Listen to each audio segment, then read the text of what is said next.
నంద్యాల పట్టణం వైఎస్ఆర్ నగర్ లోని 37 మరియు 38 వార్డుల పరిధిలో మున్సిపల్ సాధారణ నిధుల నుండి 2,06,00,000తో వివిధ అభివృద్ధి పనులకు భూమి పూజ నిర్వహించడం జరిగింది.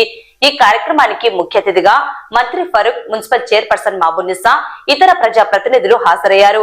పట్టణ అభివృద్ధికి మున్సిపల్ కౌన్సిల్ సహకారం ఎల్లవేళలా ఉంటుందని మున్సిపల్ చైర్పర్సన్ తెలిపారు. కార్యక్రమంలో కౌన్సిలర్ తూర్పునాటి సావిత్రమ్మ, అధికారులు, సిబ్బంది, స్థానిక ప్రజలు పాల్గొన్నారు.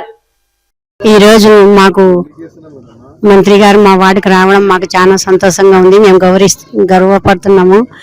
మరి మా వార్డును డెవలప్మెంట్ చేసి రోడ్లు, డ్రైనేజీలు, కాలువలు అన్ని వేయించి డెవలప్మెంట్ చేయాలని మరీ కోరుకుంటున్నాను. మంత్రి గారికి నా ధన్యవాదాలు. నమస్కారం.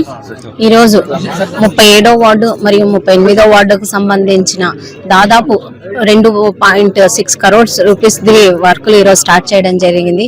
దీనికి హాజరైనటువంటి ముఖ్య అతిథిగా విచ్చేసినటువంటి మంత్రి గారికి, ప్రజాప్రతినిధులకు, అధికారులకు అందరికీ హృదయపూర్వక నమస్కారాలు తెలియజేసుకుంటూ, ఏదైతే కౌన్సిల్ ద్వారా సాధారణ నిధుల 2 కోట్ల రూపాయల వర్కుల్ని ఈరోజు స్టార్ట్ చేయడం అనేది చాలా సంతోషంగా ఉంది. రాబోయే కాలంలో గాని మరిన్ని నంద్యాల పట్టణ అభివృద్ధి కార్యక్రమాలు త్వరగా చేసి ప్రజలకు ఇబ్బంది లేకుండా చేస్తామని చెప్పి ఈ సందర్భంగా తెలియజేసుకుంటూ, అలాగే నంద్యాల పట్టణ అభివృద్ధికి ఎప్పుడూ కౌన్సిల్ ముందుంటుందని ఈ సందర్భంగా తెలియజేసుకుంటూ ఇక్కడికి వచ్చేసిన ప్రతి ఒక్కరికి ధన్యవాదాలు తెలియజేసుకుంటున్నాను.